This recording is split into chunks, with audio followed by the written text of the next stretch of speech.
Perhatikan hadis berikut. عن رسول الله صلى الله عليه وسلم قال ألا لا يحل ذناب من السباع. Perilaku yang harus dipraktikkan dalam kehidupan sehari-hari dari hadis tersebut adalah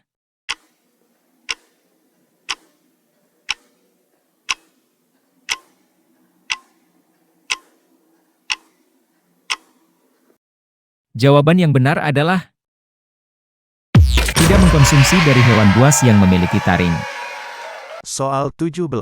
Perhatikan ayat berikut. إنما تعبدون من دون الله أوثانا وتخلقون إفكا إن الذين تعبدون من دون الله لا يملكون لكم رزقا فابتغوا عند الله الرزق واعبدوه واشكروا لام فتحها إليه ترجعون. Terjemahan yang tepat pada kalimat yang bergaris bawah pada ayat di atas adalah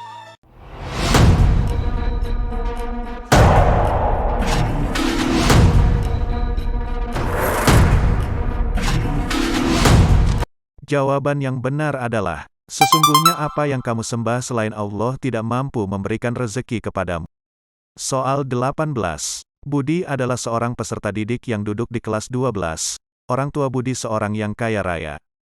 Karena jarak rumah Budi dengan madrasah sangat jauh, akhirnya Budi meminta kepada orang tuanya untuk dibelikan kendaraan yang digunakan sebagai transportasi menuju madrasah. Orang tua Budi akhirnya membelikan kepadanya sebuah mobil mewah. Tindakan yang dilakukan oleh orang tua Budi Jika dikaitkan dengan kandungan Quran Surah Al-Furqan ayat 67 adalah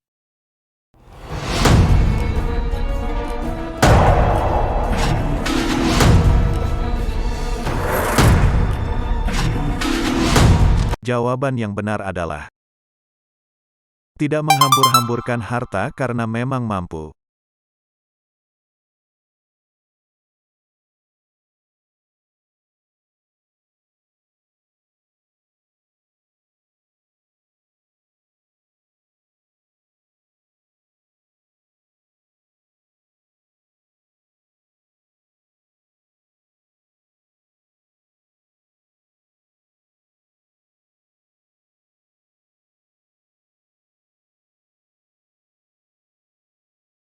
Soal 19.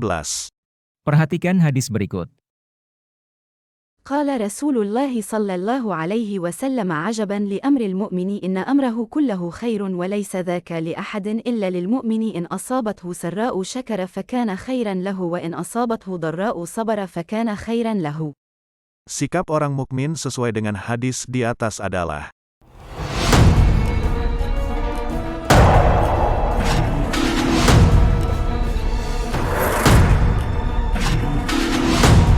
jawaban yang benar adalah bersyukur bila tertimpa kesenangan dan bersabar bila tertimpa musibah. Soal 20. Salah satu hikmah dan manfaat dari bayang-bayang sebagaimana yang terdapat dalam surah Al-Furqan ayat 45 adalah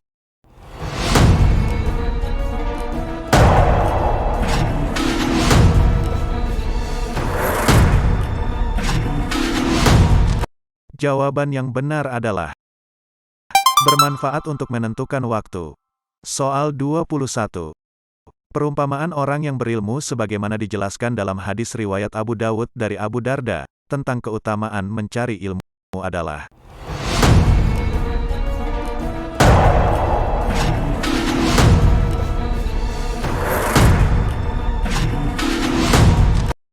jawaban yang benar adalah ahli ilmu diumpamakan seperti bulan purnama. Soal 22. Dalam mendakwakan keramahan Islam, Pak Budi selalu menyampaikan nasihat dengan kata-kata dan dipraktekkan dalam perbuatan. Metode yang digunakan Pak Budi dalam berdakwah tersebut adalah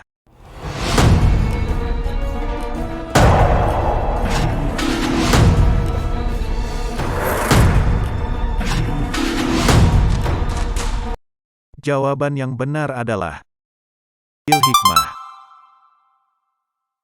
Soal 23. Pak Beni adalah seorang penceramah kondang yang terkenal di daerahnya. Sementara Tony adalah seorang yang masih duduk di bangku sekolah tingkat aliyah. Di daerah mereka tinggal, pelanggaran dan kemungkaran yang melanggar syariat sering sekali terjadi.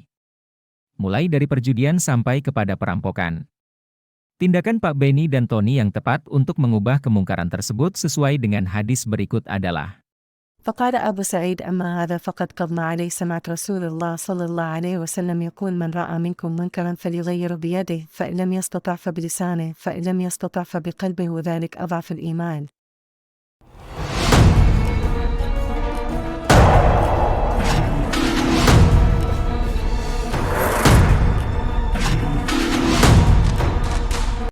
Jawaban yang benar adalah mengubah dengan lisan. Soal 24. Perhatikan ayat berikut. فبما رحمة من الله لنت لهم ولو كنت فظا غليظ القلب لانفضوا من حولك فاعف عنهم واستغفر لهم وشاورهم في الأمر فإذا عزمت فتوكل على الله إن الله يحب المتوكلين. Nilai-nilai demokrasi yang terdapat dalam Al-Quran Surah Ali Imran ayat 159 di atas adalah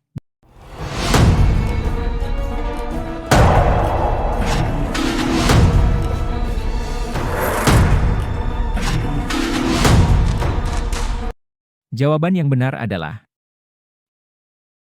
bermusyawarah. Soal 25. Dalam Al-Quran Surah Al-Maidah ayat 8-10, Allah memerintahkan agar berlaku adil. Pak Veno adalah salah seorang anggota Dewan Perwakilan Rakyat yang terpilih pada pemilihan umum tahun 2024. Langkah adil yang dapat dibuktikan Pak Veno setelah terpilih dan duduk sebagai wakil rakyat adalah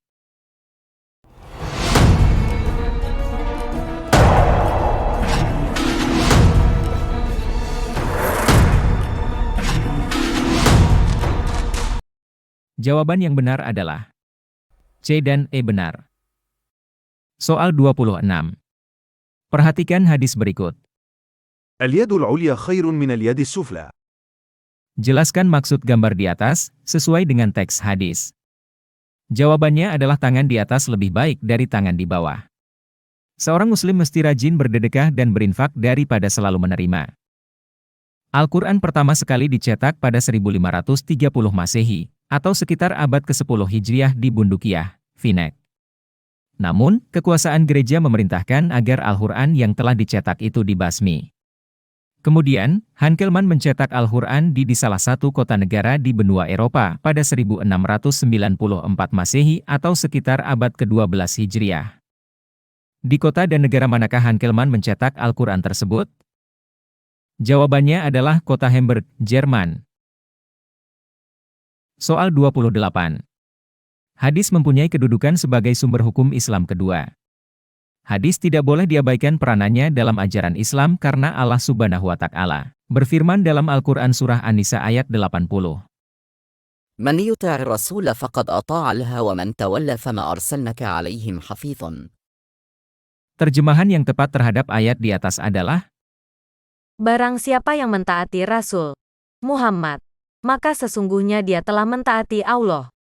Dan barang siapa yang berpaling dari ketaatan itu, maka ketahuilah, kami tidak mengutusmu, Muhammad, untuk menjadi pemelihara mereka. Soal 29. ولقد خلقنا الإنسان من سلة من طين.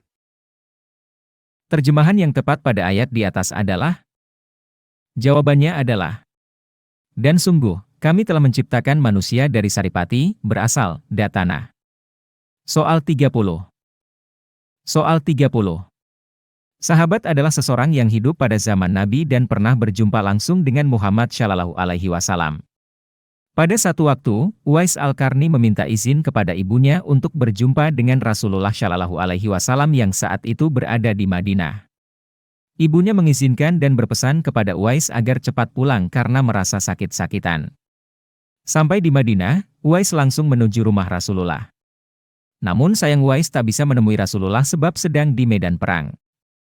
Apakah Uwais Al-Qarni termasuk salah seorang dari sahabat Nabi? Jawabannya adalah bukan sahabat. Uwais Al-Qarni memang hidup pada zaman Nabi namun tidak pernah berjumpa dengan Nabi Muhammad.